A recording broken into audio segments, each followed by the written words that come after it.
माझा स्वतःचा या गोष्टीला फारच आक्षेप आहे की महाराष्ट्र एक अत्यंत पुरोगामी राज्य आहे असं वाक्य बोलायला. ते बहुजन आज संपूर्णतः ब्राह्मणवादाच्या नादी लागलेले दिसतात. बहुजनांना आदराने वागवण्याची वेळ येते आहे याचं कारण ब्राह्मणवादाचं राज्य आलेलं आहे. की अरे फातिमा शेख खरंच होत्या का? नव्हत्या. ती निर्मिती आहे. तो भिडे नावाचा एक गृहस्थ आहे सांगली भागामध्ये. तो तर सांगतो की महात्मा ज्योतिराव फुले देशद्रोही होते. बहुजनांची मुलं त्या भिडेच्या नादी लागतायत. याहून मोठा पराभव महाराष्ट्रामध्ये पुरोगामित्वाचा कोणता असू शकतो? आता परिस्थिती अशी आहे की बहुजनांना परत गावकुसा बाहेर काढतात की काय? त्यांनी 32 मण सिंहासनासाठी सोनं गोळा केलं, ते गेलं कुठे माहित नाही. अन्यथा महात्मा फुलेंचाही नरेंद्र दाभोळकरच करायला घेतला होता ब्राह्मणवाद. नथुराम गोडसे नावाच्या पहिल्या अतिरेक्यानंतर ब्राह्मणांनी धडा घेतला की स्वतः पिस्तूल घेऊन पुढे नाही जायचं. गांधी वध म्हणतो आणि बोलताना बहुजन माणसं पण वध म्हणून जातात. बहुजनांनी हे लक्षात घेतलं पाहिजे की हिंदू नावाचा कोणताही धर्म नाही. इथे इतके मोठी माणसं बसलेली आहेत की मला बोलताना संकोच होईल आणि असा मला क्वचित संकोच होतो. याचा अर्थ तुम्ही समजून घ्या की माझ्याहून शहाणी आणि मोठी माणसं समोर असताना मी फारसा बोलत नाही. तर आज माझ्यावर ही पाळी आणलेली आहे सरांनी. तर मला विषय जो दिलेला आहे तो बहुजनांचे सांस्कृतिक आणि राजकीय भान हा आहे. मला अनेकांनी अनेक इशारे, सूचना, म्हणजे ह्या विषयासंदर्भात नाही पण या विषयासंदर्भात मी मांडणी करायला लागलो तेव्हापासून दिलेले आहेत. धमक्या असं सुद्धा म्हणू शकता तुम्ही.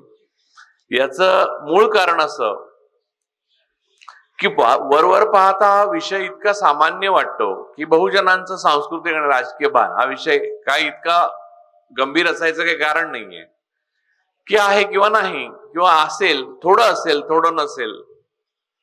तर आज ज्या काळामध्ये आपण जगतो आहे त्या काळामध्ये बहुजनांना आपला बहुजनवाद जो छत्रपती शिवाजी महाराज, महात्मा ज्योतिराव फुले, राजर्षी शाहू महाराज, डॉक्टर बाबासाहेब आंबेडकर, कर्मवीर भाऊराव पाटील, गाडगे बाबा, तुकडोजी महाराज या सगळ्यांनी मिळून आणि अशा असंख्य लोकांनी, म्हणजे या सर्वांच्या मी याच्यात नावं न घेतलेले अनेक लोक आहेत.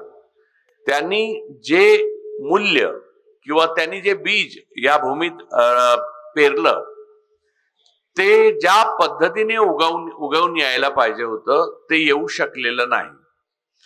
माझा स्वतःचा या गोष्टीला फारच आक्षेप आहे की महाराष्ट्र एक अत्यंत पुरोगामी राज्य आहे असं वाक्य बोलायला. कारण मी जेव्हापासून बघतो आहे तेव्हा महाराष्ट्र हा काही पुरोगामी माणसं जन्माला आलेला एक प्रदेश आहे ज्यांची त्यांच्या काळामध्ये डाळ शिजू दिली नाही प्रतिगामी माणसांनी.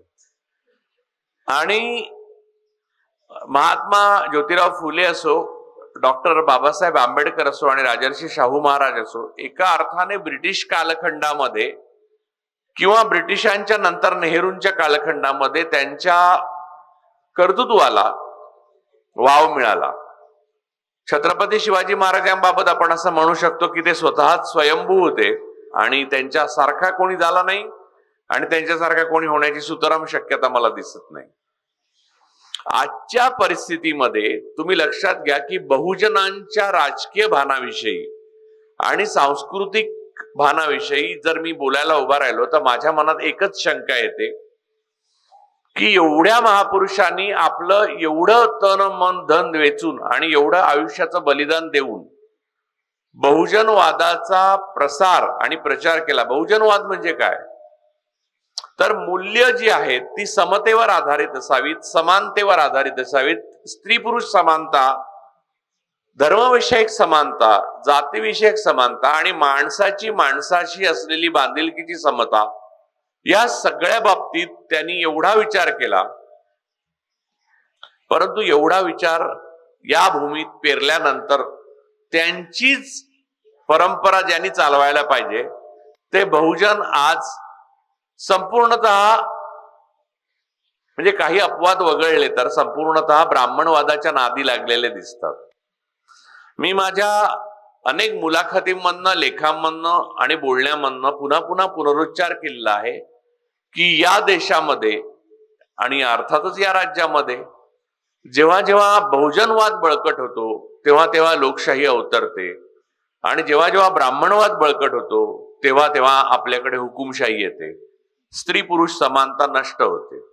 आणि हे तुम्ही अगदी इतिहासात कुठचाही दाखला घेऊन बघा, म्हणजे बौद्धांचा काळ घ्या, गौतम बुद्धांचा काळ घ्या, छत्रपती शिवाजी महाराजांचा काळ घ्या, त्यानंतर तुम्ही उलटा करून बघा, पुष्यमित्र शृंगाचा काळ घेऊन बघा, पेशव्यांचा काळ घेऊन बघा, तुम्ही स्वातंत्र्योत्तर काळामध्ये 70 वर्ष असं एक मनुष्य म्हणत असतो कायम, तर तो काळ घेऊन बघा, आणि आताचा गेला 11 वर्षातला त्याचा प्रताप बघा.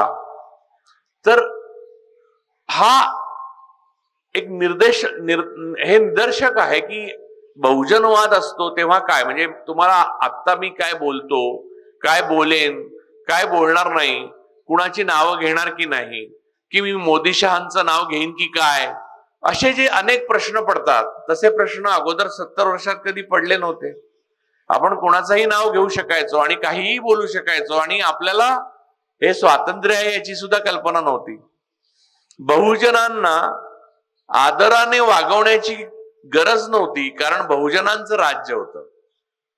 बहुजनांना आदराने वागवण्याची वेळ येते आहे याचं कारण ब्राह्मणवादाचं राज्य आलेलं आहे.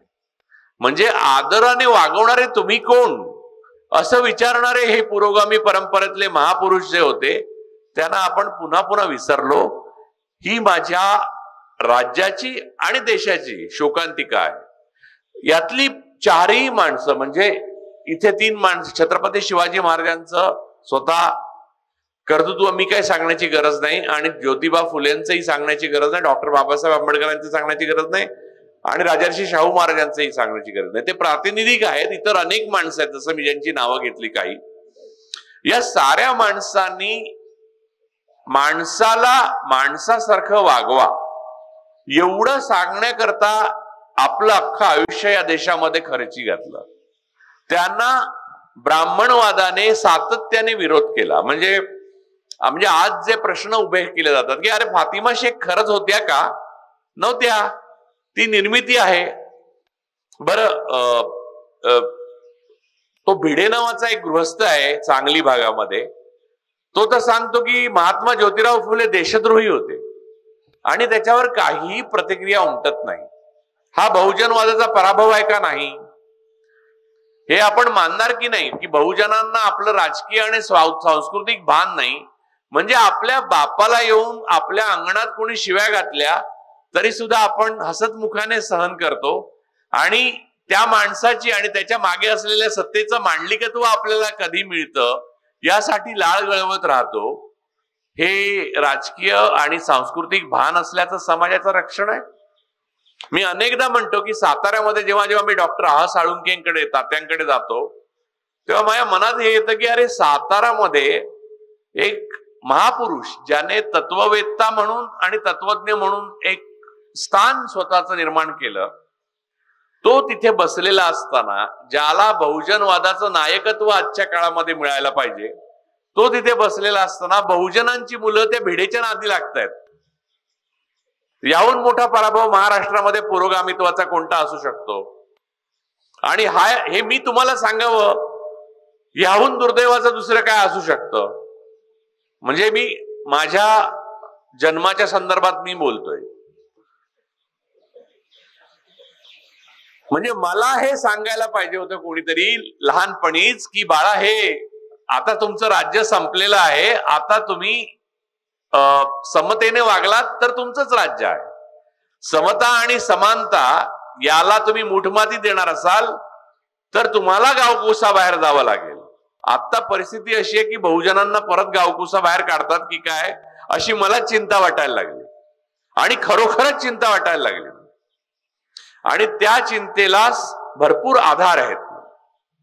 म्हणजे तुम्हाला सांगतो की छत्रपती शिवाजी महाराजांचा महाराष्ट्रात अपमान होतो. दिवसा अपमान करतात, रात्री अपमान करतात, कोणी अपमान करतात, म्हणजे अभिनेते अपमान करतात. त्या भिडेंचं तर काय बोलूच नाही. त्यांनी 32 मण सिंहासनासाठी सोनं गोळा केलं, ते गेलं कुठे माहित नाही. बरं, छत्रपती शिवाजी महाराजांच्या आयुष्याबद्दलच्या ज्या कथा आहेत, म्हणजे छत्रपती शिवाजी महाराज असं आयुष्य जगले म्हणजे खरं तर इथल्या बहुजनवादाचे ते अधिनायक आहेत, मूळ पुरुष आहेत. आणि बहुजनवादाचेच नाही, ते माझेही मूळ पुरुष आहेत. इथल्या सगळ्यांचे, इथल्या सर्व स्त्रियांचे, पुरुषांचे. इथे काहीतरी स्त्रियांच्या बाबत जाणीव जागृती झाली असेल तर त्याचे ते मूळ पुरुष आहेत. त्याचा उपसूट प्रत्यक्ष राज्यपाल अपमान करतो इथला, तो ब्राह्मण असतो. म्हणजे तो ब्राह्मण आहे म्हणून ब्राह्मणवादी नाही, मी त्याच्यावर येणार आहे. बहुजन हे अधिक ब्राह्मणवादी झालेले आहेत, कारण त्यांना त्यांच्या स्वतःच्या जहागिऱ्या टिकवायच्या आहेत. आणि हेच चालू होतं शिवाजी महाराजांचा उदय होण्या अगोदर. हेच सरदार लोक जे आज मराठे आणि ओबीसी मधले आहेत, जे आपली सरंजामदारी, आपली वतनदारी, आपली पाटीलकी, आपली धनदौलत, आपली अय्याशी ही स्वतंत्रपणे शाबूत ठेवण्याकरता आज निजामशाहकडे जात असत, उद्या अपमान झाला की परवा आदिलशाहकडे जात असत, तिकडे अपमान झाला की कुतुबशाहकडे येत असत, कुतुबशहाने अपमान केला की मोगलांना जाऊन मिळत असत. मग परत हाच प्रवास असा चालू राहील. तसेच पक्षामध्ये जात आहेत आता हे लोक. आणि मोगलांची ताकद वाढली तेव्हा त्यांच्या लक्षात आलं की दिल्ली पुढे आता पर्याय नाही, तर पळ काढून तिकडे दिल्लीला जाऊन मिळाले. हे सगळं मोडून काढलं ते छत्रपती शिवाजी महाराजांनी. पण छत्रपती शिवाजी महाराजांचा पराक्रम तेवढ्या पुरता मर्यादित नाहीये. छत्रपती शिवाजी महाराजांचा पराक्रम हा त्याच्या पुढे सुरू होतो. म्हणजे छत्रपती शिवाजी महाराजांनी अफजल खानाचा कोथळा काढला, त्याची फोटो तर आपल्याला लहानपणापासून दाखवतच आलेले आहेत, म्हणजे चित्र त्याच्यावर काढलेले. तो पराक्रम एक वेगळा आहे, योद्धा म्हणून त्यांचा पराक्रम आहे. पण सामाजिक भान, सामाजिक दृष्टी, इथल्या वतनदार आहे, इथली सरंजामदारी ही मुळावर आलेली आहे बहुजनवादाच्या. याची जाणीव असून पगारावर नोकर म्हणून सगळ्यांना ठेवले. हे छत्रपती शिवाजी महाराजांनी पहिल्यांदा केलं. हे वतन तुझं, आता सांगली तुमचा मतदारसंघ, तिथे आम्ही तर वळून बघणार नाही. हे जे आजही चालू आहे ना, ते महाराजांनी मोडून काढलं होतं. ते पेशवाईत पुन्हा वागडलं, फोफावलं. मूळ मुद्दा हा आहे की छत्रपती शिवाजी महाराजांच्या चरित्रामध्ये एवढे अद्भुत क्षण ते सर्वांच्या आयुष्यात आहेत. म्हणजे महात्मा फुलेंच्या आयुष्यात आहेत. त्यांच्यावर मारेकरी घातले होते तेव्हा ब्रिटिश शासन होतं आणि महात्मा फुले अत्यंत हुशार मनुष्य होते, चतुर होते, म्हणून वाचले. अन्यथा महात्मा फुलेंचाही नरेंद्र दाभोळकरच करायला घेतला होता ब्राह्मणवादाने. असं नका समजू की ब्रिटिश होते म्हणून ब्राह्मणवाद शांत बसला होता. शेणाचे गोळे ब्रिटिशांनी नाही फेकलेत सावित्रीबाईंवर, हेही लक्षात घ्या. बहुजनवादाने किती कडवा संघर्ष केलाय याची आज तमा बहुजनांच्या मुलांना नाही, याची मला लाज वाटते. खंत तर वाटतेच. खंत वाटणं तर स्वाभाविक आहे. माणूस म्हणून मला खंत वाटते की विचार करणारा माणूस आहे. मला लाज अशासाठी वाटते की हे माझे सहचर होते, हे माझ्याबरोबर वर्गात होते, यांच्याबरोबर मी आयुष्य काढलेलं आहे आणि ते मला आता ब्राह्मणवादाचे व्हॉट्सअप मेसेज फॉरवर्ड करतात. तुम्ही माझ्या लेखनाच्या खाली ट्रोल झालेल्या माणसांची नावं, ट्रोल करणाऱ्या माणसांची क्वचित ब्राह्मण आढळेल. कारण ब्राह्मण मागे राहतात, ते डोक्याने काम करतात, लढायला बहुजनांना पाठवतात. या प्रकारची प्रतिगामित्वाची लढाई. त्यामुळे तुम्हाला असं आढळेल की तुम्हाला असं कळेल की डॉक्टर नरेंद्र दाभोळकर यांची जी हत्या झालेली आहे ती तुम्हाला असं कळेल की ब्राह्मणवादामुळे झालेली आहे, ब्राह्मणवादाच्या विरोधात उभं राहिल्यामुळे झालेली आहे. पण करणारा तुम्हाला बहुजन आढळेल. नथुराम गोडसे नावाच्या पहिल्या अतिरेकानंतर ब्राह्मणांनी धडा घेतला की स्वतः पिस्तूल घेऊन पुढे नाही जायचं, पिस्तूल बहुजनांच्या हातात द्यायचं आणि बहुजनवादाचा मुडदा पाडायचा. त्यामुळे आता त्याच्या पुढचं सांगतो. छत्रपती शिवाजी महाराजांच्या आयुष्यातल्या ज्या अत्यंत आश्चर्य वाटाव्या अशा कथा आहेत, त्या रंजक कथा आहेत असं बोलतात. आता तुम्ही पाहिला असतील व्हिडिओ. मग रामाचं काय? राम तर पुराणातल्या कथा आहेत. मुळामध्ये राम हे कशाचं प्रतीक आहे? बहुजनांनी माझ्या घरी अक्षता घेऊन बहुजन आलेले आहेत राम मंदिरासाठी. मी आयुष्यभर पाहिलेलं आहे, म्हणजे आता माझं जे काही आयुष्य असेल ते, की पहिल्या विटेच्या वेळेला पासून आतापर्यंत बहुजन ओबीसी मराठे माझ्याकडे आलेले आहेत राम मंदिराचा प्रचार करायला. आता राम मला जास्त माहिती आहे असा मी दावा करू शकतो. भारतीय जनता पक्ष, राष्ट्रीय स्वयंसेवक संघ यांना फक्त हेराम माहिती आहे, राम नाही, श्रीराम नाही माहिती. कारण रामांच्या बाबतीत असं बोलायचं झालं तर शंभूक, रामराज्यामध्ये शंभुकाचा हत्या झाली आणि त्याला वध म्हणतात. बघा, गांधी वध म्हणतो आणि बोलताना बहुजन माणसं पण वध म्हणून जातात. वधाचा अर्थ काहीतरी उदात्त कृत्यासाठी मारलेला व्यक्ती. हत्या झाली, हत्या. गांधी हत्या झाली आहे, गांधी वध नाही झालाय.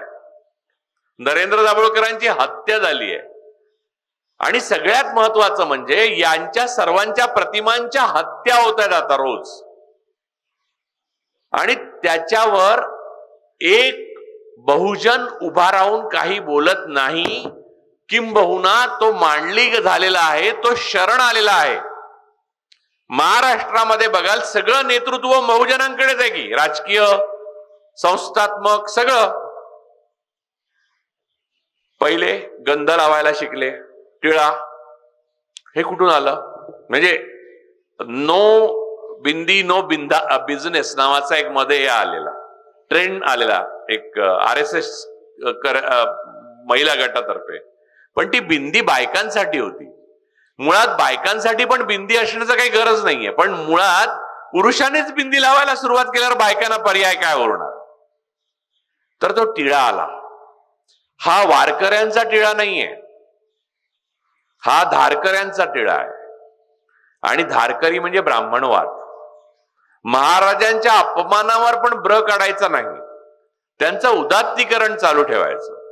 मी तुम्हाला उत्तम उदाहरण सांगतो. मला अनेकांनी म्हटलं तुम्ही सावरकरांच्या एवढ्या विरोधात बोलता. म्हटलं त्याच्यावर बाजूला आपण नंतर बोलू. पण सावरकर आणि शिवाजी महाराजांच्या बाबतीत बघितलं की तुम्हाला कळेल ब्राह्मणवाद हिंदुत्वाच्या नावाने कसा फुलतो ते. सावरकरांनी महाराजांच्या कर्तृत्वाला काकतालीय योग म्हटलंय. हा एक भाग तुम्हाला माहिती आहे, दुसरा भाग माहित नाहीये. लोक मला काय विचारतात, अरे पण त्या सावरकरांनीच तर छत्रपती शिवाजी महाराजांवर आरती लिहिली आहे, ती तुम्ही पूर्ण आरती समजून घेतली आहे का कधी? जी नमो शिवाजी राजा जी आपण ऐकतो याचं कारण ती चांगली लिहिली आहे म्हणून नव्हे, तर हृदयनाथ मंगेशकरांनी त्याला चांगलं संगीत दिलं आणि लता दिदींनी ते चांगलं गायल्या म्हणून त्यांचं सावरकर भक्ती होती. त्या आरतीमध्ये छत्रपती शिवाजी महाराज हे कुळवाडी भूषण होते हे नकारण्याकरता त्यांना देव बनवण्यात आलेलं आहे. पहिले नमो वगैरे करून त्यांना देव बनवलंय पहिली. दुसरं, त्याच्यामध्ये दोनदा असे स्पष्ट उल्लेख आहेत की रामदासाने तो कोणता मंत्र दिला तुला की ज्या मंत्रामुळे तू हे सगळं करू शकलास? हे राजा, तो रामदासाचा मंत्र तुला पुन्हा पुन्हा मिळू दे आम्हाला आणि आम्ही पुढे जाऊ वगैरे वगैरे वगैरे.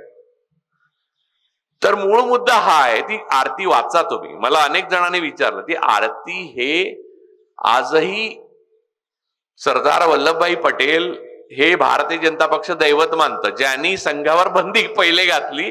आणि गंमत म्हणजे इतिहास असा आहे की राष्ट्रीय स्वयंसेवक संघावर घातलेली बंदी सरदार पटेलांना उठवायची नव्हती, तर ती नेहरूंनी त्यांना उठवायला लावली.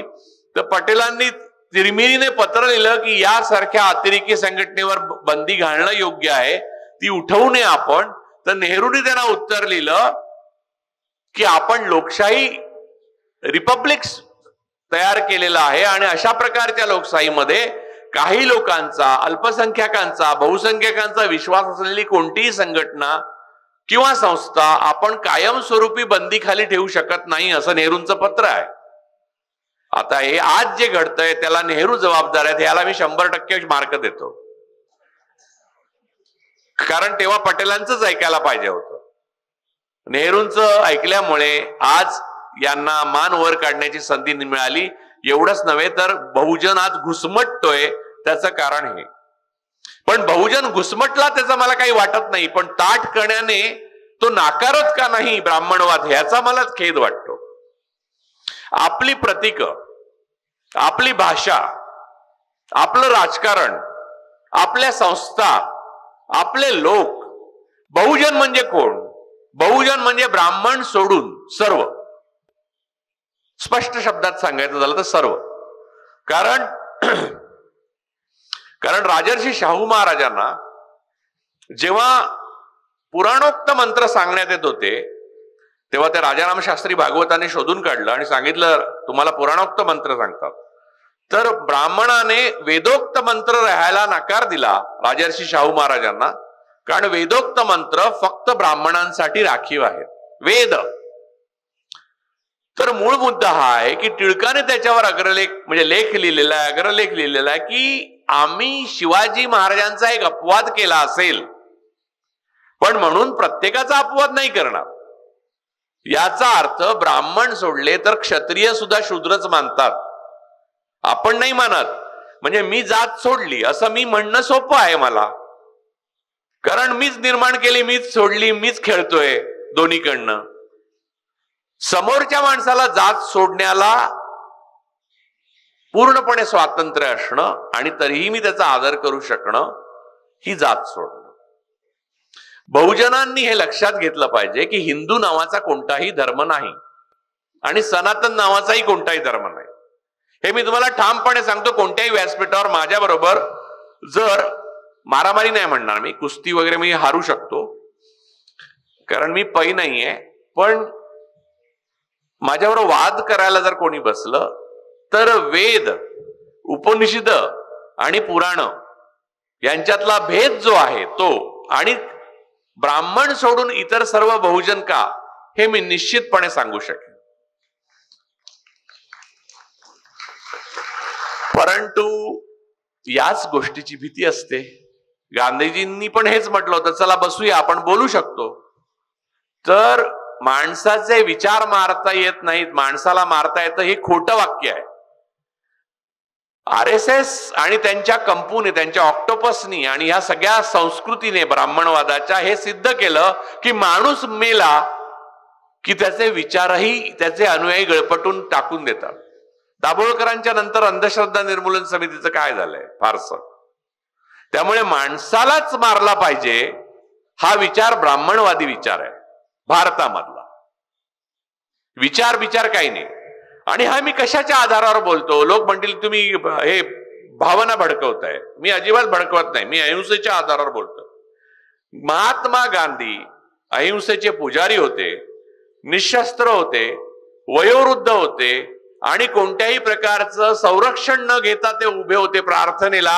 त्यांना गोळ्या घातल्या. याचा अर्थ हिंसक विचार कोणता आणि मी अहिंसक विचार सांगतो की नाही सिद्धच होतं. आणि त्या गोळ्या घालणाऱ्या गोडसेना आज पूजनीय मानतात. त्याला यशस्वी भाऊ म्हणणारे सावरकर थोर.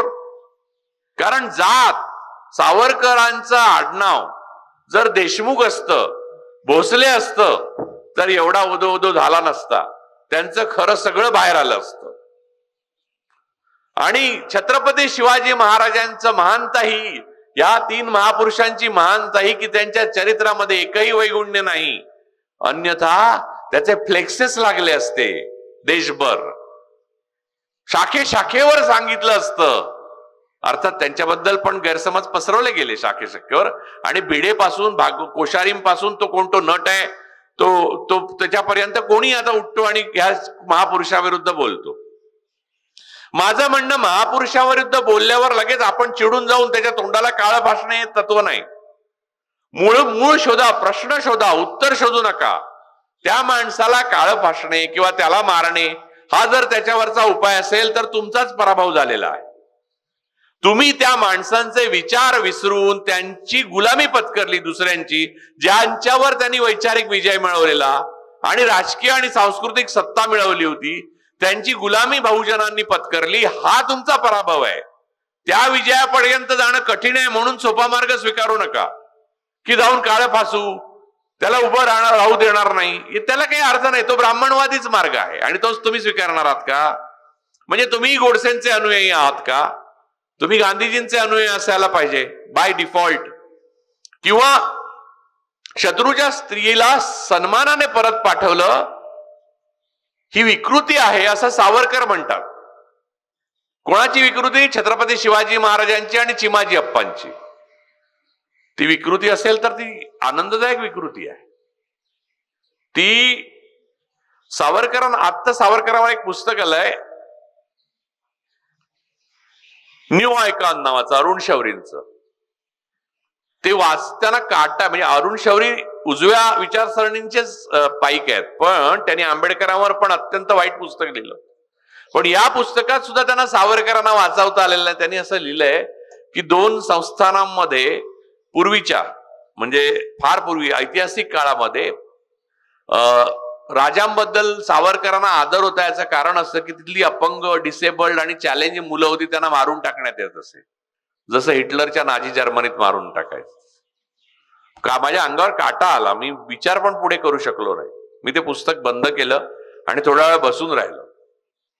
आणि हे महाराष्ट्रातले बहुतेक बहुजन वर्गातले नेते सावरकर जयंत्या साजऱ्या करतात.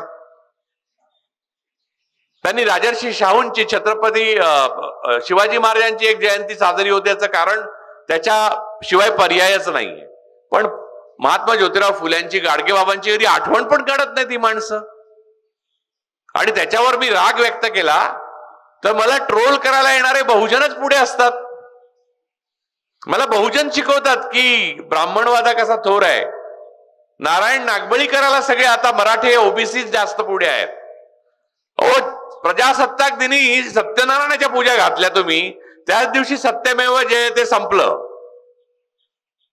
प्रजासत्ताक दिनामध्ये खरं सायंटिफिक टेम्परामेंट असं सगळ्यात महत्वाचं एक आदर्श आहे. आणि आपण सत्यनारायणाच्या पूजा घालायला सुरुवात केल्या. भिडे गुरुजींचा उदय काय काल झाला नाही, किंवा 11 वर्ष मोदी आले म्हणून झालेला नाहीये.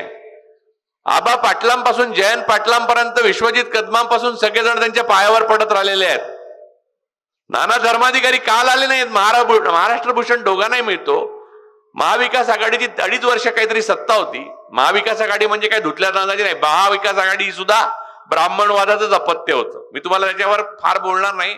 मला सत्तेसंदर्भात आत्ता बोलायचं नाही, कारण विषय नाहीये. मी त्याच्यावर येणार आहे.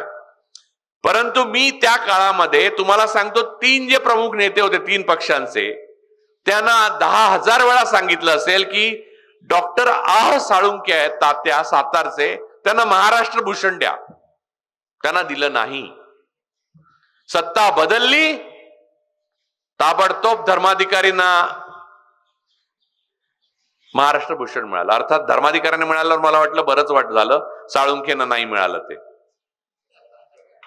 कारण रितांबराला साध्वी पद्मभूषण मिळाल्यावर मला वाटलं आतापर्यंत ज्यांना पद्मभूषण मिळालं ते वर गेले. ती माणसं मला लगेच आठवली. मला वाटलं त्याने ते कळवळले असतील.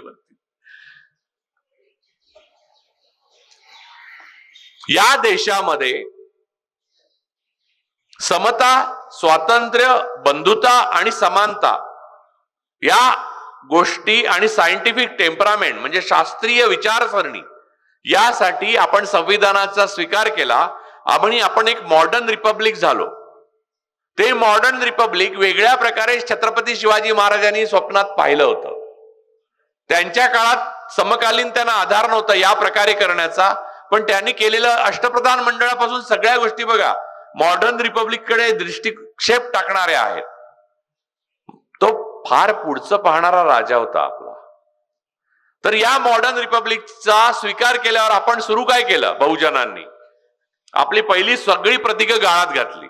माफ करा मला, मी तुमच्या समोरच हे बोलतोय. तुम्ही मला आशा आहे रागावणार नाही, कारण मी बोलतोय ते एका तळमळीने बोलतो. किंबहुना हे न बोलता मी दुसरंच बोलीन तर मला जास्त फायदा होईल.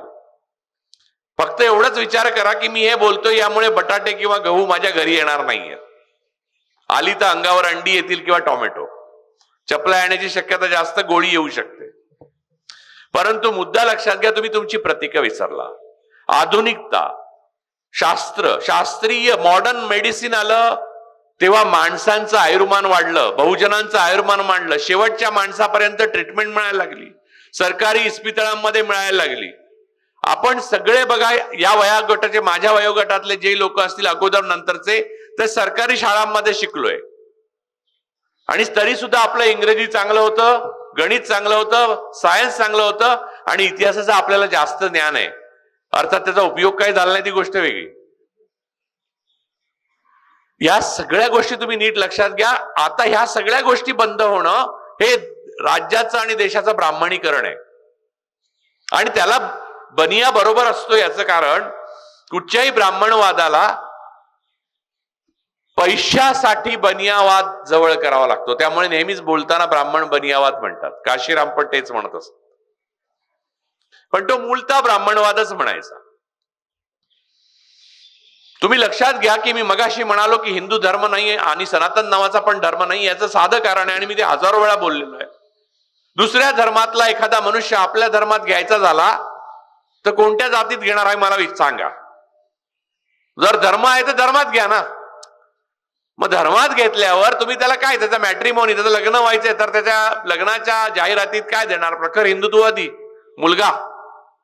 पुढे जात काय, पोटजात काय, म्हणजे जाती आहेत. धर्म एकच, ब्राह्मण धर्म. तो यजुर्वेदात लिहिलेला आहे. म्हणून वेदोक्त. वेदोक्त जे आहे, तुम्हाला मी अनेक गोष्टी सांगू. उदाहरणार्थ देवांचा उल्लेख वेदांमध्ये कुठे आहे? रामांचा उल्लेख वेदांमध्ये नाहीये.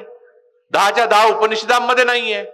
राम ही एक कथा आहे आणि ती कथा पुराणातली कथा आहे. त्यामुळे पुराणोक्त हे बहुजनांसाठी आहे. पुराणांच्या डोक्यामध्ये कथा घुसवून बहुजनांना शोषित बनवून ठेवण्याकरता शोषकांनी रचलेल्या कथा आहेत, ज्याच्यामध्ये एकलव्यही आहेत आणि शंभुकही आहे. आणि हे नाकारण्याचं सामर्थ्य बहुजनांमध्ये आल्यावर 70 वर्षात ते सामर्थ्य परत ब्राह्मणवादाकडे देऊन टेकण्याची हिंमत त्यांनी दाखवली. त्याबद्दल मी त्यांच्याबद्दल काय बोलू आता. म्हणजे त्याच्यासाठी मी इथे खास बोलायला आलोय. मला पाचारण करण्यात आलंय. हे जबाबदार आहेत त्याला. राम ही कथा असली तरी ती छान कथा आहे काही बाबतीत.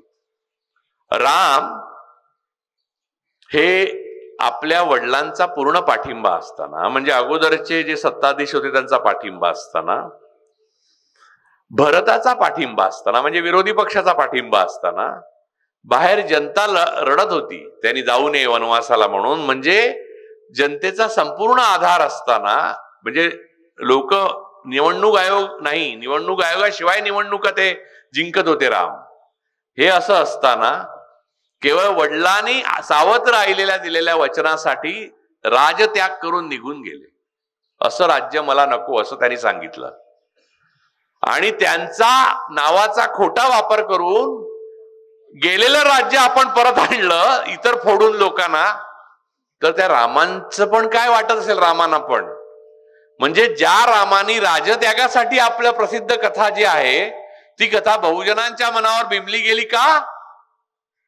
तर फोडा, पक्ष फोडा, माणसं फोडा, बहुजनांना गुलाम करा आणि राज्य करा.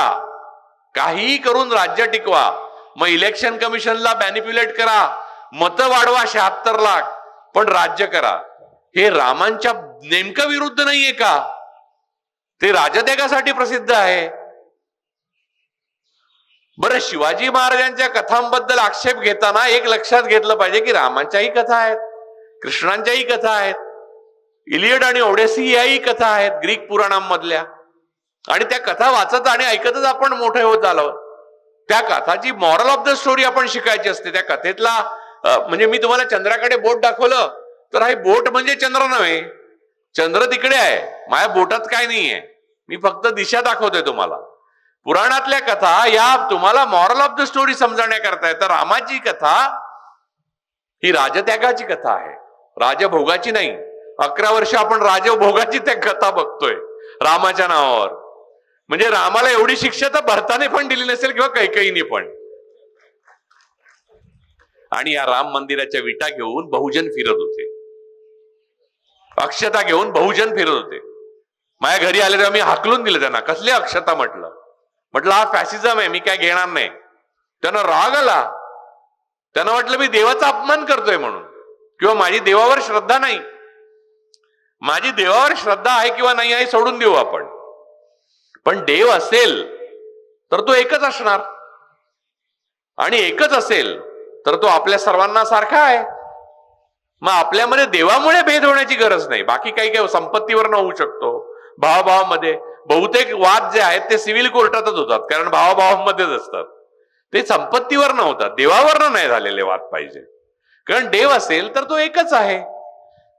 सगळ्यांना त्यांनी म्हणजे याला सूर्यप्रकाश जास्त मिळावा, हा ब्राह्मण आहे, याला जास्त सूर्यप्रकाश द्या, बाकी बहुजन आहेत त्यांना कमी सूर्यप्रकाश द्या. जे वडार मंदिर बनवतात त्यांना गाभाऱ्या बाहेर मंदिर बनवून प्राणप्रतिष्ठा झाली की पहिल्यांदा काढावं. हे देव तर ठरवत नसेल, ठरवतो का? मध्ये मी वडारांच्या संमेलनात गेलेलो तेव्हा हे बोलल्यावर वडारांना डोळ्यात पाणी आलं. पण मला प्रश्न पडला की मला सांगायला का लागतं हे डोळ्यात पाणी येण्याकरता? हे कळण्यात साधी गोष्ट आहे. हे मंदिर जर मी बनवलं आणि मला आज जाता येत नसेल तर या मंदिराला काय अर्थच नाहीये. तो देव जिथे असेल तिथे आहे, पण इथे नक्की नाहीये. राष्ट्रपती केवळ एका आदिवासी समुदायाचे आहेत म्हणून तुमच्या मंदिरांमध्ये आतमध्ये गाभाऱ्यात येऊ शकत नाही राष्ट्रपती होऊन, महिला असल्यामुळे आणि एका समुदायाचा, आदिवासी समुदायाचा असल्यामुळे. मग कुठचा देव? असा देव नसतो. गाडगे महाराजांनी आपल्याला शिकवलंय असा कधी देवच नसतो. आणि एवढा जर हिंदू एकवटायचा असेल तर सगळ्यांची मुंज करा की. म्हणजे बहुजन म्हणतात करा ना करा ना करा. अरे मुंज नाकारा, करा काय? त्यात काही अर्थ नाहीये. जगातल्या कुठच्याही मंत्राने कोणी बराबिरा होत नाही, हे लक्षात ठेवा. कुठेही जाऊन बोकड कापल्याने किंवा रेडे कामाख्या देवीला कापल्याने सत्ता मिळते किंवा टिकते, हा भ्रम आहे. लक्षात घ्या. ज्याने रेडे कापले त्यांच्या रेड्यांचे जीव गेले, त्यांची सत्ता पण गेली आणि आता त्यांचाही जीव जातोय सत्ता गेली म्हणून. बहुजनांना भ्रम होतो की ही विधी केली, हा मंत्र म्हणतो. ब्राह्मणाला सगळे मंत्र माहिती आहेत. काय माहिती आहे मंत्र? पेशवे 40शीच जायचे का? कारण चाटणी उठणी आणि मग संकष्ट्या आणि मग अभिषेक आणि मग तिकडे पेशवे निवर्तले का? तापामुळे, ज्वर, कारण अँटीबायोटिक्स नव्हते. त्यामुळे चाटणी उठणी आसव आणि मंत्र यांच्यामध्ये कोणत्याही मोठा बळ, पॉवर असं काही नाहीये हो. आणि तुम्हाला अधिक महत्वाचं सांगायचं म्हणजे बऱ्याच जणांना ब्राह्मणांची भीती वाटते, ब्राह्मणवादाचा कौतुक वाटतं. याचं कारण वर्षानुवर्ष, शतकानुशतक, महिन्यानुमहिने ते ग्रंथ वाचण्यापासून तुम्हाला वंचित ठेवलंय. आणि आजच्या ब्राह्मणांना ब्राह्मणवादाचं कौतुक वाटतं याचं कारण ब्राह्मणांनीच ते वाचलेले नसतात. त्यामुळे त्यांना माहितच नाही की त्याच्यात काय लिहिलंय ते. त्याच्यामध्ये लिहिलेलं इतकं हास्यास्पद आणि आपण छोटे होतो ते, आपण लहान असताना परिकथा वगैरे वाचायचो. म्हणजे आमच्या लहानपणी तरी वाचायचो. तेव्हा स्क्रोल वगैरे करायला मोबाईल नव्हता. रेडिओ सुद्धा बटनाकडे बघितलं तरी बाबा डोळे मोठे करायचे. अशा परिस्थितीत आम्ही वाढलो. तर तेव्हा त्या परिकथांच्या पेक्षाही सामान्य दर्जाची स्तोत्र मंत्र आहेत ते. आणि ते सांगायला तुम्हाला, म्हणजे आता मी तुम्हाला एक सादर सांगतो. एका संस्कृत मध्ये बोलू आपण. एक संस्कृत श्लोक घेऊ. साधा आपल्याला जो पहिला शिकवला जातो तो श्लोक आहे. अष्टादश पुराणेषु व्यासस्य वचनम द्वयम परोपकाराय पुण्याय पापाय परपीडनम आकाशात पतितम तोयम यथा गच्छति सागरम सर्व देव नमस्कारा केशवम प्रति गच्छति. आता हे येऊन असं म्हटलं तर वाटेल काहीतरी झालं, शुद्धीकरण झालं, आपल्या घराचं शुद्धीकरण झालं. चूक.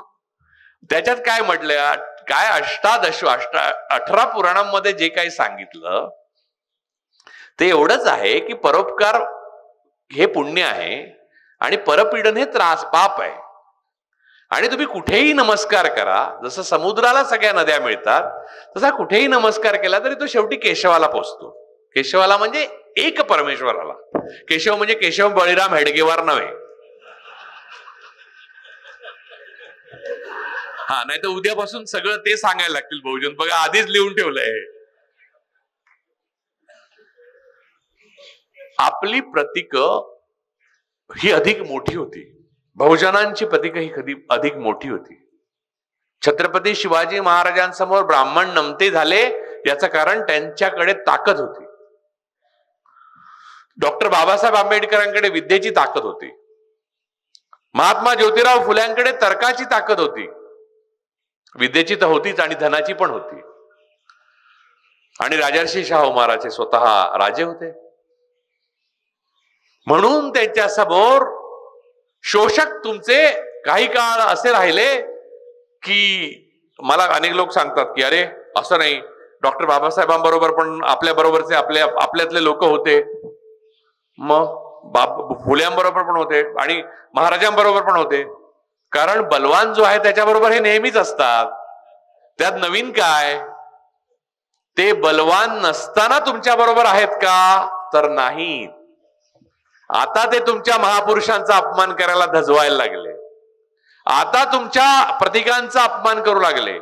आणि आपल्या स्त्रिया, बहुजनांच्या स्त्रिया या सावित्रीबाईंच्या शाळेकडे पाठ फिरवून अथर्व शीर्ष म्हणायला देवळासमोर बसायला लागल्या, तेव्हा बहुजनवाद बुडला.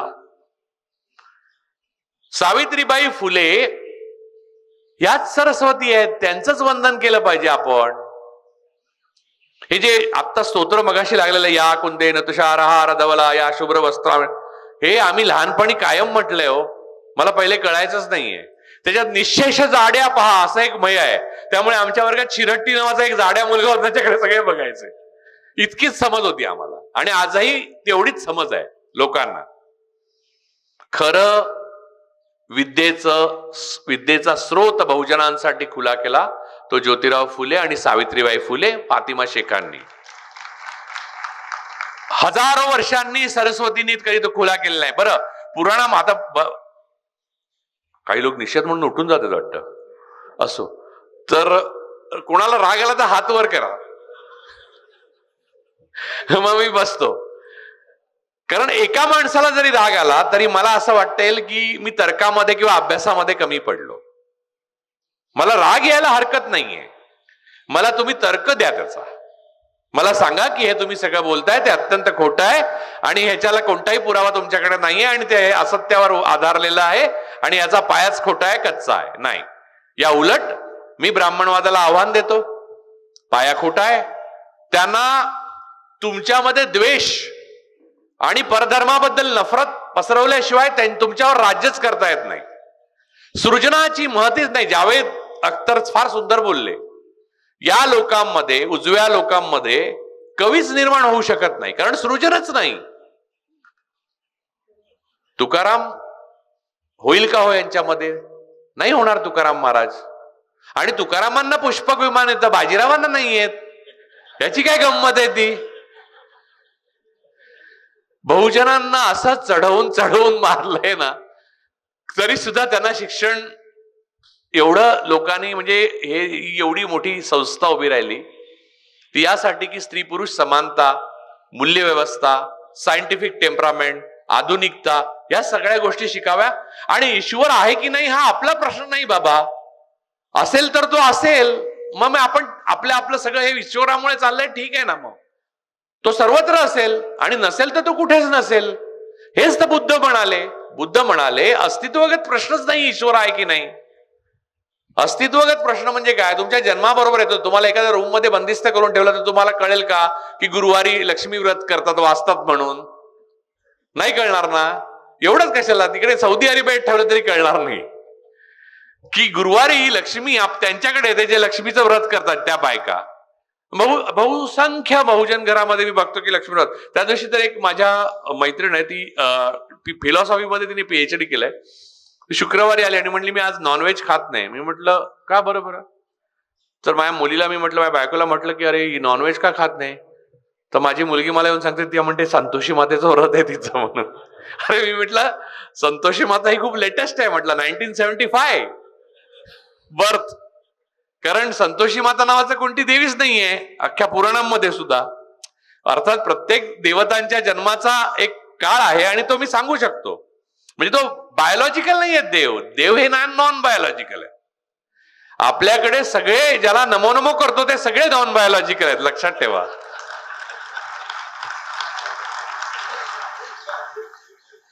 त्यामुळे मी तिला सांगितलं समजावून की असं नाही. ती म्हणाली की काय आहे की मला ना तुझं म्हणणं पटतंय, पण आता मी एवढं व्रत केलंय तर अजूनच 2 शुक्रवार राहिले, तेवढे करून टाकते म्हणली. त्याचं काय फळ मिळायचं ते मिळेल. म्हणजे अजून 2 पावलं पुढे गेलात का तुम्ही दरीत पडणार आहात. तर चालणार आहात का पुढे अजून 2 पावलं? आता तुम्ही दरीच्या 2 पावलं फक्त अलीकडे उभे आहात. मागून धक्का पण द्यायची गरज नाही, तुम्ही स्वतःच चाललात. मला कळत नाही की सांगलीमध्ये मनोहर कुलकर्णी नावाचा मनुष्य आपलं नाव संभाजी भिडे घेऊन आपलं न झालेलं शिक्षण लपवून अधिक शिक्षित असल्याचं बहुजनांमध्ये पसरवून कसं काय शिवाजी महाराजांचं नाव घेऊन तुम्हाला गंडवू शकतो आणि त्याच्याविरुद्ध ब्र काढत नाहीत माणसं. आणि बहुजन मुलं मला धमक्या देतात, तुम्हाला मारतो, तुम्ही दाखवा, सांगा कुठे, रात्री बेरात्री फोन करतात. बरं, त्यांना समजावून सांगण्याच्या पलीकडे गेलेले असतात. आई वडील काय करतात त्यांचे? त्यांनी त्यांच्या आई वडिलांनी हे शिकवलं नाही त्यांना. महात्मा फुले हे देशाचे शत्रू होते असं जे त्या दिवशी त्याने म्हटलं, त्या दिवशी तरी तुम्हाला तो देशद्रोही वाटला पाहिजे होता, बहुजनद्रोही तर वाटला पाहिजे होता. भिडेंबरोबर सगळे ब्राह्मण गेले, मी मान्य केलं असतं, एकही जात नाही. सगळे ब्राह्मण अमेरिकेला जातात. त्यांच्या बरोबर किल्ले चढायला ओबीसी आणि मराठे जातात. कारण हे भिकेचे डोहाळे ब्राह्मणांना लागूच शकत नाही. ते हुशार आहेत. बघा, एवढं सगळं करून वक्ता म्हणून मी चालू की नाही तुमच्याकडे. आणि म्हणजे जे तुमचंच ज्ञान आहे मी तुम्हालाच सांगतोय, विकतोय परत. याहून भारी काय असू शकतं? हे म्हणजे गाईलाच तिचं दूध विकण्यासारखं आहे. आज ते करायला मी आलोय खास देवगी औरंगाबाद पर्यंत. म्हणजे यातूनच ते निर्माण झालंय. ब्राह्मणाने मंत्र म्हटले म्हणजे खरे. माझे वडील आता 12 सप्टेंबरला गेले. खूप त्याने म्हणजे मी खूप वाईट परिस्थिती काढली. 4 वर्ष त्यांना कॅन्सर बरोबर झुंजताना मी पाहिलं. आणि तेव्हा मला रोज वाटायचं की दुसऱ्या दिवशी सकाळी की त्यांचा आदल्या दिवशी जो खर्च झाला तो आता उद्या मी करू शकेन का. झोप यायची नाही मला मुळात निद्रानाश ठेवा. पण ते गेल्यावर त्यांनी लिहून ठेवलं होतं की माझा सर्व विधी व्यवस्थित, कारण माहिती होतं की माझ्याकडनं काही कमी जास्त होण्याची शक्यता आहे. त्यांनी नीट लिहून ठेवलेलं. त्यांची एवढीच इच्छा होती की त्यांचे विधी व्यवस्थित व्हावे आणि काय ते सगळं काही धर्माप्रमाणे व्हावं, ब्राह्मण धर्माप्रमाणे. तर मी त्यांची इच्छा होती. तर मला बोलायला काही आधार नव्हता. माझ्या बायकोने पण सांगितलं, माझ्या मुलीने पण सांगितलं, सगळेच जण आले आणि त्यांनी केलं आणि ते चालू होतं. मला सगळंच पाठ आहे, माहिती आहे आणि त्याच्यात काही अर्थच नाहीये हेही मला माहिती आहे. परंतु ते सगळं ऐकताना माझ्या असं लक्षात आलं, आपण जन्मतो ते आपण मरतो इथपर्यंत आपल्याला माहित असलेलं ज्ञान ऐकवायला आपण ब्राह्मणाला बोलावतो. कित्येक वेळा आपला शरीर धर्म काय आहे हेच ब्राह्मण संस्कृत मध्ये बोलत असतो, त्यालाच माहित नसतं काय आहे ते.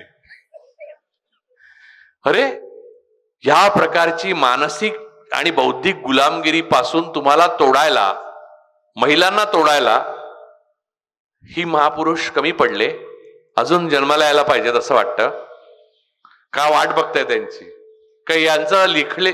माझं म्हणणं, यांचं लिखाण जरी प्रत्येकाने आपल्या घरात मुलांना कंपल्सरी वाचायला लावलं ना तरी बऱ्याच गोष्टी बदलल्या असत्या. नाही, आता जरा लेट झालाय, म्हणजे आता घड्याळाचा नाही, कॅलेंडरचा.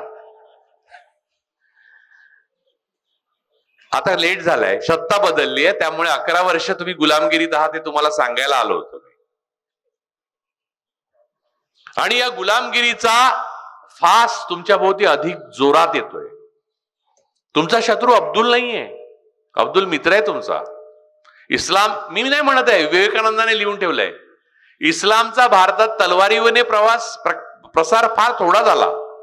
सर्वात जास्त प्रसार आपल्या जाती व्यवस्थेमुळे झाला. आणि इस्लाम हा ब्राह्मणवादाला शत्रू का वाटायला लागला तो याच कारणाने. ख्रिश्चॅनिटी पण ब्राह्मणवाद गोळवलकरांनी शत्रू लिहून ठेवले. इस्लाम, ख्रिश्चन, कम्युनिस्ट सगळे तिघेही वेगवेगळे दोष असतील तिघांमध्ये, पण तिघेही ब्राह्मणवादाच्या जाती व्यवस्थेला मारतात, हे लक्षात घ्या. आणि ही जाती व्यवस्था नष्ट होऊन सत्तेत असलेले मुसलमान जाती नाकारल्या आणि आपण मुस्लिम झालो तर पद मिळतं. बरं, मुसलमान राजे आपल्याकडे होते. आता मोगलांची सत्ता होती 7च्या. बहुजनांच्या डोक्यात जी आता जे इंजेक्शन दिली जात आहेत त्याच्यावर आपण थोडस बोलूया. एवढे वर्ष औरंगजेबापर्यंत, औरंगजेबासारख्या क्रूरकर्म्यापर्यंत सत्ता मोगलांची होती आपल्याकडे. त्या काळामध्ये हिंदू सगळे पदावर होते. औरंगजेबाकडे पण सगळे ऍडमिनिस्ट्रेशन मध्ये हिंदू होते. त्याने अजिबात मुसलमान वगैरे करण्याची अट घातली नाही की नोकरी देईन, मुसलमान झाला तर नोकरी तो घालू शकला असता, त्याने घातली नाही. अकबराने नाही घातली. अकबराने उलट, आणि जेवढी मंदिरं पाडली तेवढी मंदिरांना दान दिल्याचं पण लक्षण. आणि ते मध्ययुग होतं, तेव्हाची सगळी प्रतीकं तशीच्या तशी स्वीकारायची पण नसतात. आपण ब्रिटिश आले, ब्रिटिशांनी जर एक हुकूम काढला असता, सर्व ब्राह्मण जर ख्रिश्चन झाले नाहीत तर सर्वांना सरकारी नोकरीत घेता येणार नाही, दुसऱ्या दिवशी भारत ख्रिश्चन झाला असता. लिहून देतो, कारण ब्रिटिशाले पहिले ब्राह्मणच इंग्रजी शिकले आणि वाघिणीचं दूध म्हणायला लागले. याही पुढे जाऊन सांगतो, जेव्हा हिटलर जिंकतोय असं वाटायला लागलं तर पुण्यात जर्मनचे क्लास निघाले. ते पुण्यात जर्मन भाषेचे क्लासेस जे आहेत त्याची परंपरा 42 पासून आहे. तसं काही केलं नाही ब्रिटिशांनी पण. त्यामुळे ना तुमचा अब्दुल ना स्टीफन दोघेही तुमचे दुश्मन नाही आहेत. तुमचे दुश्मन तुम्ही आहात.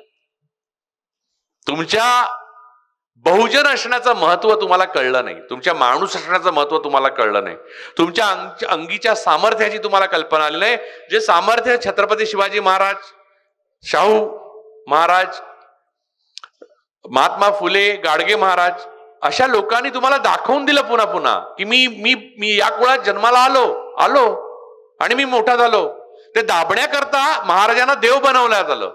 त्यांना भवानी माता तलवार देते असं दाखवतात, म्हणजे दाखवायला की नाही हे कुळवाडी नव्हते, हे शूद्र नव्हते, पण त्यांना तलवार भवानी मातेने दिली ना, त्यामुळे हा पराक्रम. तेच रामदासांचा मंत्र हे सावरकरांनी लिहून ठेवलंय. त्यांची आरती, महापुरुषांची आरती नसते करायची, महापुरुषांचं वाचन करायचं असतं. आणि वाचन आता ते गावोगावी शिवव्याख्याते झालेत ना, त्यांना पहिले आवरा. ते पूर्वीच्या कीर्तनकारांपेक्षा वाईट आहेत. ते अशाने शिवाजी महाराजांना दुसरा राम बनवतील. ते त्यांचं मंदिर बनण्याकरता विटा घेऊन निघतील परत मुलं. असं नका करू. छत्रपती शिवाजी महाराजांकडनं जो संदेश घ्यायचा आहे तो सामर्थ्य आल्यावरही करुणा आणि लोकशाही आपल्या अंगातनं गेली नाही पाहिजे. डॉक्टर बाबासाहेब आंबेडकरांचा तोच संदेश आहे. म्हणून त्यांनी पुणे करार केला गांधीजींचा जीव वाचवण्याकरता.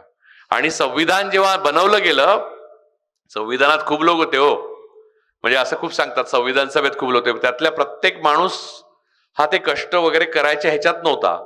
प्रत्येक माणसाची वेगळी कारणं होती. एकट्या बाबासाहेबांनी आजारी असताना सुद्धा, तब्येत बरी नसताना सुद्धा 18 तास कपडे न बदलता लिहित बसले, वाचली पुस्तकांची बनवली. त्यामध्ये सर्वात जास्त सोयी सुविधा त्यांनी स्त्रिया आणि ब्राह्मणांनाच दिल्या. सूड नाही घेतला त्यांनी. मला त्यांच्यासारखा माणूस, महापुरुष इतिहासात दुसरा फक्त नेल्सन मंडेला आढळला, ज्याने गोऱ्यावर सूड नाही घेतला. म्हणजे बाबासाहेब असं करू शकले असते. यानंतर ज्या पद्धतीने पेशवाईमध्ये दलितांना, महारांना वागवण्यात येत असे किंवा अतिशूद्रांना वागवण्यात येत असे, त्याप्रमाणे आता मॉडर्न रिपब्लिक मध्ये सर्व ब्राह्मणांना वागवण्यात येईल असं लिहिलं असतं, काय झालं असतं भारताचा इतिहास. परंतु डॉक्टर बाबासाहेब आंबेडकरांची करुणा, मोठेपणा, छत्रपती शिवाजी महाराजांची करुणा, मोठेपणा, फुलेंचं, सावित्रीबाई फुले तर प्लेगच्या साथीमध्ये, आता तुम्हाला सांगतो, लोक मला शिव्या घालतात ते बोलतो म्हणून, तरी सांगतो. सावित्रीबाई फुले प्लेगच्या साथीमध्ये पुण्यातल्या लोकांची सेवा करताना स्वतः प्लेग होऊन मृत्यू पावले. चापेकरांनी काय केलं?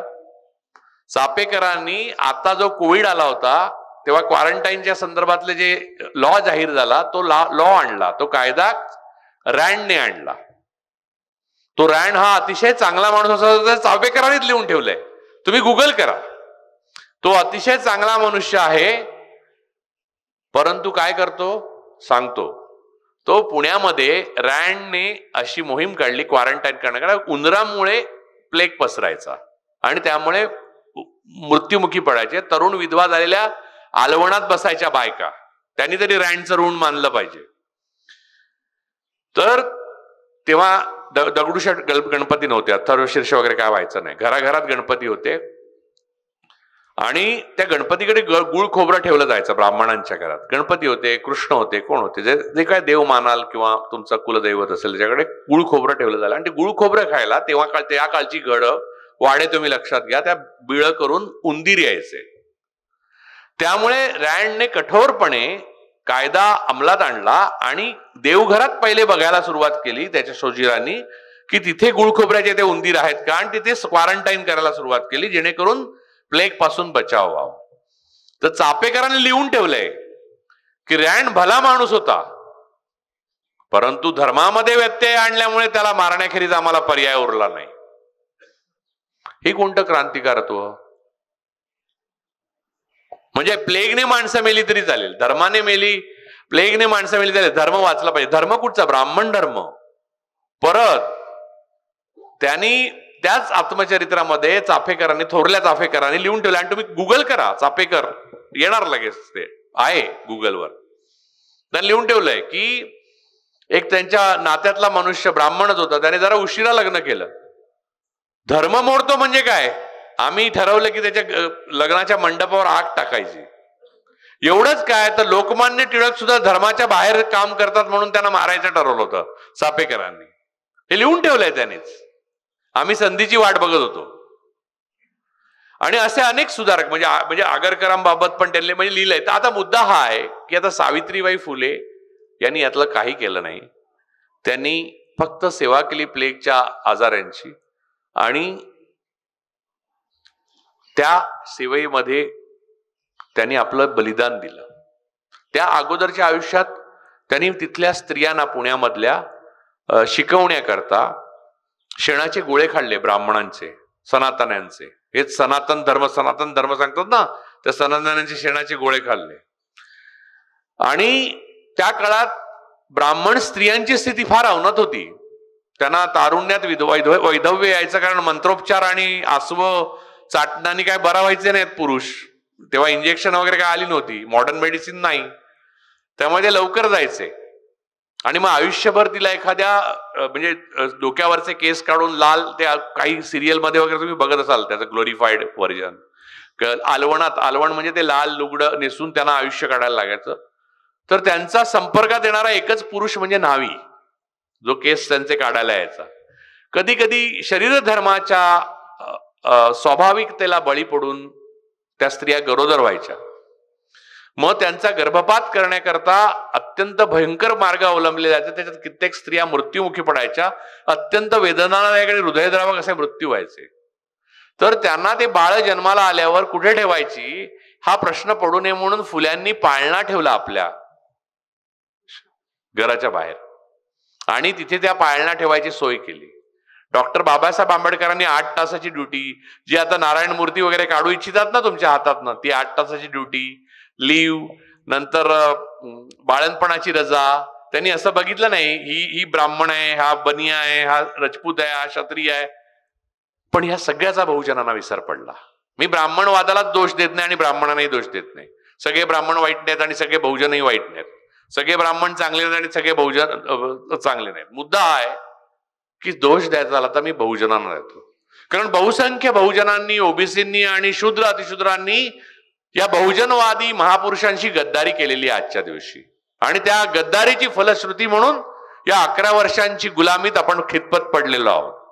मला गुजराती मित्र म्हणतात आम्ही 23 वर्ष दुरुस्ती करत जा. मी म्हटलं ठीक आहे, मी आज तुमच्याकडे दुरुस्ती केली, यानंतर गुजरात 23 वर्ष आणि भारत 11 वर्ष असं म्हणेन. हे दूर करणं, हा अंधकार दूर करणं तुमच्या हातात आहे. तुमची ही प्रतीक आहे. तिथे तुमच्यात हिंमत पाहिजे. जर महात्मा फुलेंचं मोठेपण आणि सावित्रीबाई फुलेंचं मोठेपण आज सांगणार असू आपण, तर तुम्ही काय करताय? अथर्व शीर्ष म्हणणाऱ्या महिलांपुढे उभं राहून तुम्हाला सांगण्याची ताकद पाहिजे की बाई ग, सरस्वती आली नव्हती तुला शिकवायला, तुला सावित्री आली होती. मग ती ब्राह्मण असो, क्षत्रिय असो, मराठा असो, कुणबीण असो, ओबीसी असो, लोहार असो, सुतार असो, कोणी असो, महिला असेल तर तिला शिकवायला कोण आलं होतं? हे एकच नाही, अशा 50 गोष्टी आहेत तुमच्याकडे प्रतिकांच्या. आज ब्राह्मणवादाचा इतका सर्वदूर प्रभाव माजलाय, ते 16 होतं ना, तसं आता मुलांना अंडीच बंद केली जेवणातली दुपारची. अरे बाबा, अंड्याचा काय दोष? अंड्याचा हा दोष की ते नॉनव्हेज आहे असं ब्राह्मण म्हणतात. म्हणजे दुसरे बाजीराव ज्यांनी पेशवाई बुडवली, म्हणजे एका अर्थाने बरेच होते ते, पण त्यांच्यावर दग गोडसे नावाच्या एका महान नेपथ्यकार होते, महाराष्ट्रात होऊन गेले. त्यांनी नांगी असलेले फुलपाखरू नावाचं त्यांचं पुस्तक आहे. ते आता बाजारात नाहीये, माझ्याकडे आहे, पण मी त्याची झेरॉक्स मारून ठेवली आहे. त्याच्यामध्ये दुसऱ्या बाजीरावावर एक सुंदर लेख आहे. म्हणजे तुम्हाला ब्राह्मणवादाचा हे मिळेल, काय म्हणतो, सहत असा एक हे मिळेल, डोस मिळेल त्याच्यातनं. त्याचं नाव आहे, त्या लेखाचं नाव आहे ब्रह्मावर्ताचा पेन्शनर. तर असो, तर ते 16 अंगाला स्पर्श नाही करायचं, त्याची सुरुवात ही अंड्यापासून झाली. आणि अंडी नसण्यामुळे मुलांचं काय होणार सांगतो. हे जे धनिक आहेत, मुकेश अंबानी प्रोटीन म्हणून काल्पनिक काय म्हणतात सिंथेटिक प्रोटीन खाऊ शकतो इटलीहून मागवून. ह्या सत्तेतले सगळे लोक आहेत, त्यांची मुलं परदेशात आहेत, ते मागवून खाऊ शकतात. गरिबांच्या मुलांना प्रोटीन आपल्याकडे मिळायचे दुसरं साधन काय आहे? काय मुगाच्या डाळीचं एवढं बरं वरण प्यायला देणार आहे घरी गेल्यावर आई? त्याला 2 अंडी भरपूर प्रथिनं देतात आणि कर्बोदकामुळे वजन वाढतं, पण बळ येत नाही. बहुजनांच्या मुलांना बळ येऊ नये ही ब्राह्मणवादाच्या मूळ अनुस्यूत संकल्पना जी आहे, किंवा श्रीमंतांच्याकडे संपत्ती आणि साधन संपत्ती जी एकत्र केलेली आहे, त्यांच्याकडे प्रोटीन म्हणजे प्रथिनं मिळवण्याची अनेक साधनं आहेत. सामान्य दर्जाच्या बहुजन कुटुंबातनं आलेल्या मुलांना प्रोटीन फक्त अंड्यातनं मिळू शकतं किंवा नॉन व्हेजिटेरियन मधनं मिळू शकतं. ते मिळवण्याचा त्यांचा हक्क राज्यघटनेने त्याला दिलेला आहे. तो सरकार काढून घेतोय. हा ब्राह्मणवाद नाही तर काय आहे? आणि याच्याविरुद्ध उठाव होत नाही. लाज वाटली पाहिजे तुम्हाला, मलाही वाटते, तेच सांगायला आलोय. पण लाज वाटून आपण काय करतो हा खरा मुद्दा आहे. लाज वाटल्यामुळे मी बोलतो, मी लिहितो. मला भीती वाटत नाही असं तुम्हाला वाटत असेल तर अगदी चूक आहे. मला भयंकर प्रचंड भीती वाटते. मला अशी भीती वाटते की जे मी वाचलेलं आहे ते ग्रंथ डोक्याला लावून बहुजन फिरतात, तेव्हा यांच्या डोक्यात काय शिरतंय असं मला भीती वाटते. कारण त्या ग्रंथामध्ये काही नाहीये. ज्या ग्रंथ तुम्ही वाचायला पाहिजे, म्हणजे बाबासाहेब आंबेडकरांचं समग्र साहित्य वाचलेले फार थोडे बहुजन आता भेटतील. त्यांनी प्रॉब्लेम ऑफ रुपी तेव्हा लिहिला होता. रिझर्व्ह बँक ऑफ इंडिया, ज्याची नंतर नोटबंदीमध्ये पैसे बदलले या सरकारने 2016 साली, ती reserve bank of India Babasaheb आंबेडकरांची देण आहे. या 4 महापुरुषांनी, म्हणजे छत्रपती शिवाजी महाराज आणि हे 3 महाराज यांनी जवळपास भारतातल्या सगळ्या गोष्टी केलेल्या आहेत. आणि बहुजनांना आधाराला ब्राह्मण नाव लागतं, ब्राह्मण मंत्र लागतात, आणि ब्राह्मणशाही लागते, ब्राह्मणवाद लागतो, राम मंदिर लागतं, आणि अब्दुल शत्रू लागतो, अब्दुल पंक्चरवाला. त्याचा तर बिचाराचा काही दोषच नाही. तर अरे मी कुठे आलो इकडे असं झालं असेल. अरे माझं काय चुकलं? तुम्हाला सांगतो की परवा महाकुंभमध्ये जेव्हा भागदौड झाली आणि लोक मेले, तेव्हा मुस्लिमांनीच मशिदी उघडल्या, त्यांनीच खायला दिलं. आणि ते जेवण बनवत होते त्याच्यामध्ये डोकं फिरलेले, माथे फेरू झालेले काही सरकारी कर्मचारी जाणून दगड टाकत होते. कुठचं म्हणजे ते अल्लाह म्हणत असतील, आपण देव म्हणत असू, केशव म्हणत असू, अजून कोणी त्याला जिजस म्हणत असतील, काय म्हणत असतील, जे काही तो आहे, त्याला काही बरं वाटत असेल हे वागणं? मला असं सांगा की ईश्वर असेल तर तो दुसऱ्याची नफरत करायला कशी शिकवेल, तिरस्कार करायला कसा शिकवेल? आणि अब्दुलने अजून काहीच केलेलं नाहीये तरी तो माझा शत्रूच आहे. परवा खारघरला काहीतरी समारंभ होता मुस्लिम बांधवांचा, तर त्याच्यासाठी सगळे मुस्लिम एकत्र जमले होते. त्यांचा वर्णाचा एक फोटो घेतला, कॅप घातलेला फोटो. पाहिलं हा धोका असं सगळीकडे पसरलेलं, फेसबुकवर, ट्विटरवर आणि सगळ्या सोशल म्हणजे काय धोका होता त्याच्यामध्ये? काय त्याच्यात टोपी बंद बॉम्ब निघणार आहेत का काय? रितंबराला जो पद्मभूषण दिला तो खरा धोका आहे. त्या रामभद्राचार्याला तो ज्ञानपीठ दिलं तो खरा धोका आहे. त्यांना दिसत नाहीत, ते जन्मांध आहेत, त्याच्याबद्दल काही प्रॉब्लेम नाहीये मला. परंतु ते साक्ष द्यायला गेलेले की राम मंदिर पूर्वी होतं म्हणून. साक्ष दिले तर त्यांना विचारलं तुळशी रामायणात राम मंदिर होतं तो उल्लेख कसा नाही, तर ते म्हणले माहित नाही, मला दिसत नाही. आणि मग दुसऱ्या वेळेला गेले ते शिष्य साक्ष द्यायला, तेव्हा पुस्तक घेऊन गेले एक तुलसीदासावरचं, त्याच्यात लिहिलेलं होतं राम मंदिराबद्दल. तेव्हा त्यांना विचारलं कसं काय आहे, तुम्हाला कुठे मिळालं पुस्तक, तर म्हणले माझ्याचकडे आहे, इतर कोणाकडे कॉपी नाही. ते म्हणले कसं, ती कॉपी मीच लिहिली आणि मीच प्रकाशित केली आहे म्हणले. हे असत्य नाही सांगत आहे मी, तो नाही का ते एक आहेत त्याला ज्ञानपीठ दिलं मोदींना, त्याने सपोर्ट केला म्हणून राम मंदिर प्रकरणात. राम मंदिर गळत होतं तेव्हा तो म्हणला नाही गळत आहे म्हणून, कारण त्याला दिसत नाही. हळूहळू हळू लागलं नाही ना.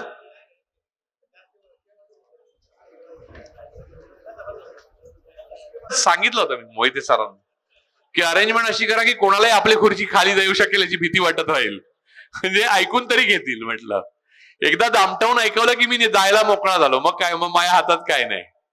कारण पुन्हा लोक जाऊन भिडे गुरुजी आणि घरी जाऊन देवाच्या पाया पडा आणि असे कान बिन धरा की मी परुळेकरांचं ऐकून आलो, माफ कर देवा, काय चूक झाली असेल तर माफ कर. आणि अगदीच जमत नसेल तर जा आला आपल्या नाशिकला त्र्यंबकेश्वरला नारायण नागबळी करा, लगेच व्यवस्थित होईल सगळं.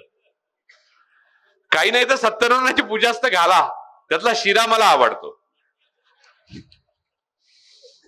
बहुजनांना हे सगळं करायला कोण भाग पडत आहे का ते स्वतःच करतायत. बहुजनांमधले जे सरंजामदार आहेत ते त्यांची संपत्ती आणि अय्याशी आणि कायद्यामध्ये नोंद नसलेली लग्न वाचवण्याकरता हे सगळं करतायत. पण गरीब बहुजन कशासाठी करतोय, त्याला गमावण्यासारखं काय आहे त्याच्याकडे, ह्याचं मला अजूनही उत्तर मिळालेलं नाहीये. मी देवगिरी कॉलेजला इथे आलो, बराच वेळ बोललो मला वाटतं मी. आता कॅलेंडर हळूहळू काढतायत वाटतं महाजन सर बाहेर खिशातनं, ते बघ दाखवतायत ते सरांना कॅलेंडर. तर मला एवढंच म्हणायचंय की सांस्कृतिक भान म्हणजे काय, तर आपली संस्कृती काय आहे हे समजून आपलं जगणं. तर संस्कृती तर मी सांगितली, आणि सामाजिक भान म्हणजे आपण ज्या जगात जगतो. तुम्ही गेलाच नाहीत, तुम्ही ज्या मंदिरांमध्ये हे बघा, एका माणसावर अन्याय होतो म्हणजे सगळ्या समाजावर अन्याय होतो. जर एका माणसाला मंदिरामध्ये नाही घेतलं तर मी जाणार नाही, हा स्टँड पाहिजे की नको. भातृभाव भातृभाव, सारे भारतीय माझे बांधव आहेत, लहानपणापासून मी प्रतिज्ञा वाचत आलोय, सगळ्यांनी आपण पाठ केली शाळेमध्ये, आता ती काढून टाकतील, हे वाक्य तर काढून टाकतील नक्की. तर त्याच्या हात वाचून घ्या घरी जाऊन. तर हे जे वाचलं त्याचा अर्थ काय आहे कळलाच नाही का आपल्याला कधी. सारे भारतीय सारा विनोबा भावे तर जय जगत म्हणत असत. आणि विनोबा भावेंची कथा सांगतो, मला वाटतं संपवण्या अगोदर ती कथा सांगतो, आणि मी आवर्त घेतो, असं घड्याळाकडे बघतो. सर आवर्त घेऊ, नाही एक शेवटची कथा सांगतो विनोबांची. आपण मिळून हे सगळं करायला पाहिजे, म्हणजे माझे बोलणं आणि तुमचे प्रयत्न, माझे प्रयत्न तुमचं बोलणं, हे दोन्ही व्हायला पाहिजे. एवढंच माझं म्हणणं आहे. एकदा जयप्रकाश नारायण विनोबा भावेंकडे गेले तर विनोबा भावे तेलाचा घाणा ओढत होते. आता तेलाचा घाणा ह्या काय विनोबानी ओढा, एक तर विनोबांची अंगकाठी अशी होती आणि ते ओढत हळूहळू ओढत होते. जयप्रकाश अमेरिकेत शिकून आलेले ना, ते म्हणाले की काय करताय तुम्ही विनोबा, तेलाचा घाणा ओढता, अशाने 100 वर्ष लागतील. इंडस्ट्रियलायझेशन आणि हे कुठच्या कुठे गेलंय, हे 10 मिनिटात काम मशीनने होतं, ते तुम्ही असा ओढत बसलात तर 100 वर्ष लागतील. विनोबा म्हणले काही हरकत नाही म्हणले, तू मला हात लाव, मग 50 वर्षात करू आपण. मोठा विचार आहे. तर मुद्दा हा आहे की माझं तुमचं एक नातं आहे आणि ते माणूस म्हणून आहे आणि ते माणूस म्हणूनच राहू दे.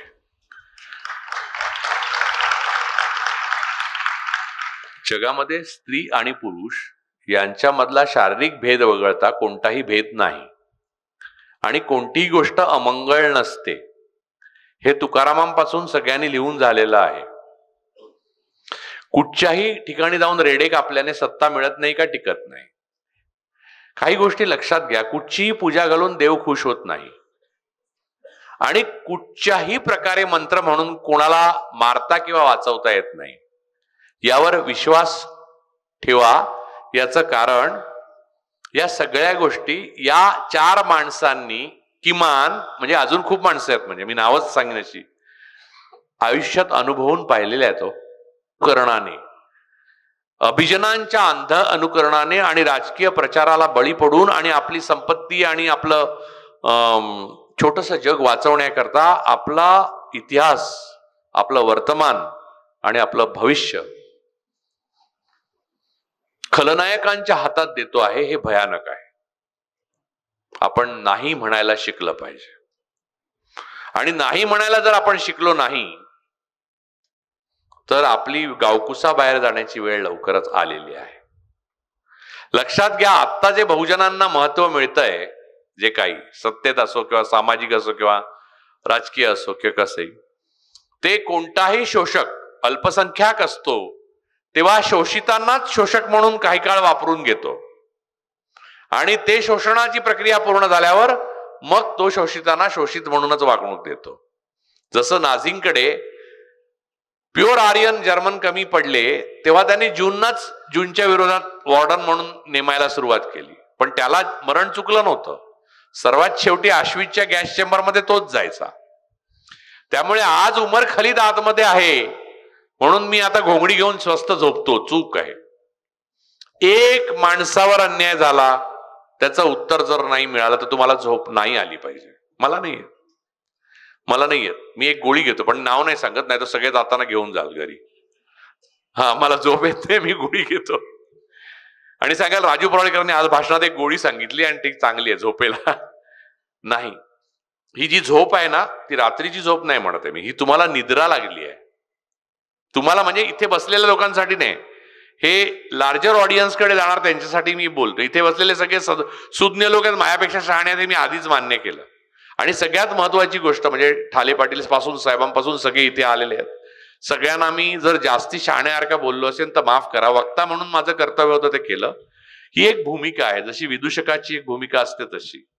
मी कोणी शहाणा नाही आणि तुम्ही कोणी वेडे नाही. तुम्ही शहाणे आहात, पण मला जे दिसतं ते फक्त मी तुमच्या समोर मांडलं. तुम्हाला जर वाटत असेल की माझं काही चुकलं तर ते बाजूला काढा. त्यातलं जेवढं चांगलं आहे तेवढं घ्या. माझं बोलणं म्हणजे काही अथर्व शीर्ष नाहीये की जे तुम्ही सामूहिक पठण केलं पाहिजे रोज. ते तुम्ही कुठेही मनात आणलं आणि त्यातल्या चुका बाजूला काढल्या, ते बरोबर आहे आणि अंगीकारलं, तर तुम्हालाच कळायला लागेल की तुमच्या स्वातंत्र्याचा परीघ वाढतोय. स्वातंत्र्य दुसरा माणूस कधीही तुम्हाला देऊ शकत नाही. स्वातंत्र्य ही स्वतः मिळवायची गोष्ट आहे. स्त्रियांना मी जास्त करून सांगू इच्छितो. बऱ्याच मुली आणि स्त्रिया उठून गेल्या दुर्दैवाने, पण त्यांना मी सांगू इच्छितो, स्वातंत्र्य तुम्हाला पुरुष नाही देणार. स्वातंत्र्य ही स्वतःच मिळवायची गोष्ट असते. पुरुषांनाही स्वातंत्र्य कुठे मिळालंय जे ते तुम्हाला देणार आहेत? नाही, तुमच्यापासून नाही हो, समाजात. तर ह्या गोष्टी आज आपण जे बोललो मी, त्या जर पटल्या असतील तर पसरवा, नाही पटल्या असतील तर मला सांगा, मी माझ्यात सुधारणा करेन. आज मला वाटतं एवढंच बोलतो. देवगिरी कॉलेजच्या संपूर्ण जे काही संचालक, प्रिन्सिपॉल आणि हे आयोजन करणारे जे सगळे लोक आहेत सामग्रीपासून, त्या सगळ्यांचा मी खूप आभारी आहे. कारण हे माझी जी वटवट आहे ती करण्याकरता त्यांनी इतके परिश्रम घातलेत. म्हणजे लग्न करणारे जे दोघे असे हसत दिसतात तसा मी आहे. त्याच्या मागे खूप लोकांनी जेवणावळी वगैरेसाठी खूप कष्ट केले. तर त्या सगळ्यांचे मी खूप आभार मानतो आणि तुमचे प्रथमतः आभार मानतो. तुम्ही माझे गुरु आहात, पण कधी कधी शिष्याला पण राग येऊ शकतो गुरुचा. तसा मला तुमचा राग आला आणि मी बोलून गेलो असं समजा. आता मी इथे आपला निरोप घेतो. जय महाराष्ट्र.